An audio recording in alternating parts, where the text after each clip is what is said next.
Hello మిసేశ్వరం. Andhra Pradesh ముఖ్యమంత్రి చంద్రబాబు నాయుడు గారు senior politician, visionary. ఆయన లెక్కలే వేరేగా ఉంటాయి.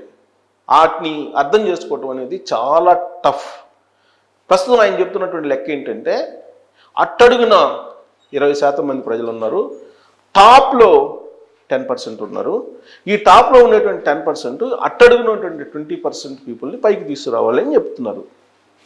మరి ఈ టాప్కి బాటంకి మధ్యలో ఉన్న ఈ 75% పీపుల్ పరిస్థితి ఏంటి? యాక్చువల్గా చంద్రబాబు నాయుడు గారు ఒక సమయంలో అగ్రవర్ణ పేదలు అనే దాన్ని ఒక కాన్సెప్ట్ని తీసుకుని 2019 ఎన్నికలకు ముందు అగ్రవర్ణ పేదలకి రిజర్వేషన్ కల్పించాలి అనేటువంటి ఆలోచన చేశారు. మీరు కావాలంటే కొన్ని పేపర్స్ కూడా తిరిగేయచ్చు. అయితే ఆ తర్వాత 2019 ఎన్నికలకు ముందు ప్రధానమంత్రి నరేంద్ర మోడీ గారే అగ్రవర్ణ పేదలకు ఈడబ్ల్యూఎస్ అనే రిజర్వేషన్ కల్పిస్తూ 10% ఒక నిర్ణయం తీసుకున్నారు.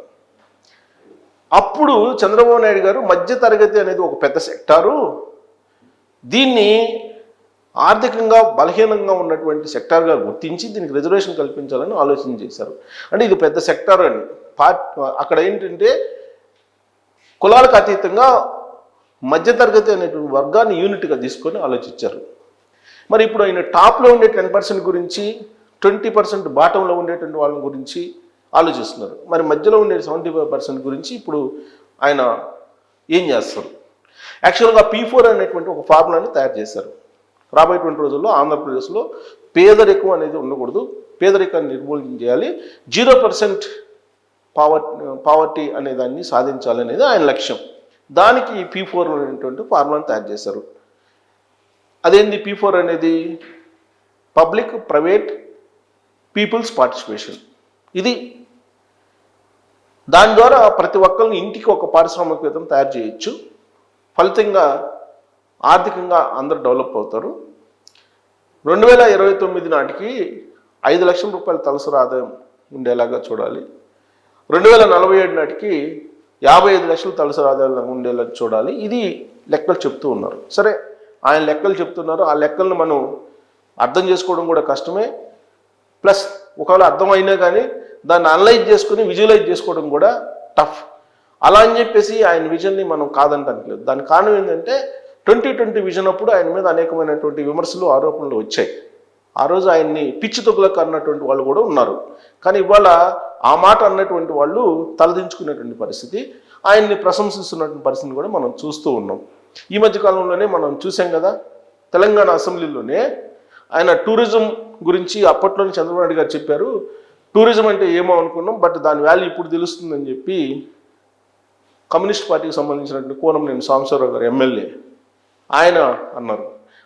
అప్పుడు చంద్రబాబు నాయుడు గారు ఏమన్నారంటే, 30 సంవత్సరాలు పట్టింది నేను చెప్పినటువంటి టూరిజం గురించి తెలుసుకోవడానికి కమ్యూనిస్టులకి అనేది ఆయన కూడా చాలా జోవియల్గా మాట్లాడారు. అంటే కమ్యూనిజం కాదు, టూరిజం ప్రమోట్ చేయాలి, టూరిజం ప్రమోట్ చేసినందువల్ల ఎంత బెనిఫిట్ అనేది ఆయన ఎప్పుడో చెప్పారు చంద్రబాబు నాయుడు గారు అనేది ఆయన చెప్పారు. అంటే అది అర్థం చేసుకోవడానికి కమ్యూనిస్టులకి ఇప్పుడు దాకా పట్టిందని ఎందుకు అన్నారంటే, అప్పట్లో చంద్రబాబు నాయుడు గారి విధానాలను వ్యతిరేకించినటువంటి వాళ్ళు ఎవరైనా ఉన్నారంటే ఎక్కువగా కమ్యూనిస్టులే. అసలు ప్రపంచ జీతగాడని చంద్రబాబు నాయుడు గారిని, పిచ్చి తొగ్గులకు అని ఇట్లా రకరకాల పదాలతోటి, పడికట్టు పదాలతోటి ఆయన్ని చాలా సందర్భాల్లో దూషించారు కమ్యూనిస్టులు ఒక రకంగా చెప్పాలంటే. ఇప్పుడు ఆయన 2020 విజన్ 420 అన్నారు వాళ్ళు. ఇప్పుడు ఏమంటున్నారు, ఆయన విజన్ను తప్పుబట్టలేము, రాజకీయంగా ఆయన్ని వ్యతిరేకించినప్పటికీ అనేది బీఆర్ఎస్ పార్టీ లీడరు కేటీఆర్ గారితో సహా అనేక మంది అంటున్నారు. అందుకే ఇప్పుడు ఆంధ్రప్రదేశ్లో ఆయన తయారు చేసినటువంటి విజన్ 2029 కానీ 2047 కానీ మనం తప్పుపట్టడానికి అవకాశం లేదు. ఏదైనా ఉంటే ఆయన విజన్కి కొంచెం యాడ్ చేసుకోవటం, లేదంటే ఆయన అలవాటు చేసుకోవటం, అర్థం చేసుకోవటం, ఆయన విజన్ని దాన్ని విజువలైజ్ చేసుకునే ప్రయత్నం చేయటం తప్ప ఆయన విజన్ని పూర్తి స్థాయిలో మనం తప్పు పట్టలేము. ఎందుకంటే ఆ స్థాయిలో మనకు అనలైజ్ చేసుకునేటువంటి, విజువలైజ్ చేసుకునేటువంటి పరిస్థితి కూడా ఉండదు. కాకపోతే ఆయన చెప్పిన లెక్క 10% శ్రీమంతులు ఉన్నారు, బాటంలో నిరుపేదలు ఉన్నారు అని చెప్తున్నారు. ఈ 10% శ్రీమంతులు కాస్త బాటంలో ఉండేటువంటి 20% అప్లిఫ్ట్ చేస్తే డెవలప్మెంట్ అనేది సాధ్యం అని అంటున్నారు. మరి ఈ 75% మరి అటు శ్రీమంతులు పట్టించుకోక ఇటు బాటం పీపుల్ మధ్యలో వాళ్ళకి దూరం అయిపోతే అప్పుడు ఆ 70% సెక్టార్ పరిస్థితి ఏంటి అనేది కూడా ఆలోచించాలి. దాని మీద కూడా ఒక క్లారిటీ మరి చంద్రబాబు నాయుడు గారు తీసుకొస్తారేమో. వాళ్ళకు సంబంధించి కూడా ఒక విజన్ ఉంటుంది ఆయనకి, లేకుండా ఏమి ఉండదు. సో ఆయన ఏమంటారంటే ఇప్పుడు ఆ 10% ఆ లెక్కలన్నీ చెప్తూ ఉన్నారనమాట. సో రాబోయేటువంటి రోజుల్లో మొత్తం అందరూ పారిశ్రామికవేత్తలు కావాలి, క్వాంటమ్ కంప్యూటింగ్ అనేది ఆంధ్రప్రదేశ్లో ఉండాలి, ప్రతి ఇంట్లో ఆర్టిఫిషియల్ ఇంటెలిజెన్స్ తెలిసినటువంటి నిపుణుడు ఉండాలి అని ఇలా ఆయన విజన్ చెప్తున్నారు. అదే సంపదను సృష్టిస్తాం, మేము పేదలకు పంచుతాం అని చెప్పి అంటున్నారు. సంపద ఇప్పుడు లేదు, సృష్టించి పేదలకు పంచుతాం అంటున్నారు. పేదరికం నిర్మూలకే P4 బటన్లను నొక్కామంటున్నారు. వారు నొక్కిన బటన్లు మనం ఇచ్చే పెన్షన్లతో సమానం. జగన్మోహన్ రెడ్డి గారు 2019 నుంచి 2024 వరకు నేను బటన్లు నొక్కాను, బటన్లు నొక్కి దాదాపు 2,50,00,000 ఇచ్చానని చెప్పి లెక్క చెప్తున్నారు. అవంతా కూడా ఒక్క పెన్షన్లు ఇచ్చినంతకే సమానం అని చెప్పి ఆయన అంటున్నారు. అనవసర విమర్శలు చేసేవారిని ప్రజలు నిలదీయాలి. ఈ నెలలోనే మెగా డిఎస్సి నోటిఫికేషన్, స్కూల్ తెరిచే నాటికి నియామకాలు పూర్తి, ముఖ్యమంత్రి చంద్రబాబు నాయుడు గారు. సో పెన్షన్లు ఇస్తూ ఆయన ప్రజలతోటి మమేకమయ్యారు. పేదలకు పట్టాభిషేకం, పేదరిక నిర్మూలన దిశగా నారా లోకేష్ అడుగులు, ఎన్నికల్లో ఇచ్చిన ప్రధాన హామీ అమలు చేస్తున్న నారా లోకేష్, నెరవేరుతున్న మంగళగిరి పేదల దశాబ్దాల కళ, మొదటి దశలో 3,000 పట్టాల పంపిణీకి రంగం సిద్ధం, మన ఇల్లు మన లోకేష్ పేరుతోటి పట్టాల పంపిణీ. సో చంద్రబాబు గారి ఆలోచనలు, ఆచరణ అద్భుతం. ఆనంద్ మహేంద్ర ఆయన వ్యక్తం చేశారు ఈ ఆయన విజన్ని. ఆయన ఆనంద్ మహేంద్ర విజన్ గురించి చంద్రబాబు నాయుడు గారి గురించి మాట్లాడుతూ ఆయన అభినందించారు. P4 చంద్రబాబు ఆశయానికి పారిశ్రామికవేత్తల అండ. సో CSR కింద నిధుల్ని వినియోగించే అవకాశం, పేదల జీవన ప్రమాణాలు పెరిగితే సక్సెసే. సో ఇదంతా బాగానే ఉంది, బట్ మధ్యతరగతి పరిస్థితి ఏంటి అనేది ఒక లెక్క. సో చంద్రబాబు నాయుడు గారు వేస్తున్నటువంటి లెక్కలు ఏవైతే ఉన్నాయో అవన్నీ కూడా ఓకే. ఆయన అనేక హామీలు ఇచ్చారు 2024 ఎన్నికల సందర్భంగా. అలాగే 2019 నుంచి 2024 మధ్యలో విధ్వంసం జరిగింది, 10 ఏళ్ళు వెనక్కిపోయింది ఆంధ్రప్రదేశ్ అంటున్నారు. ఆ విధ్వంసంలో పేద, మధ్యతరగతి, కార్పొరేట్లు అన్నీ దెబ్బతిన్నాయి.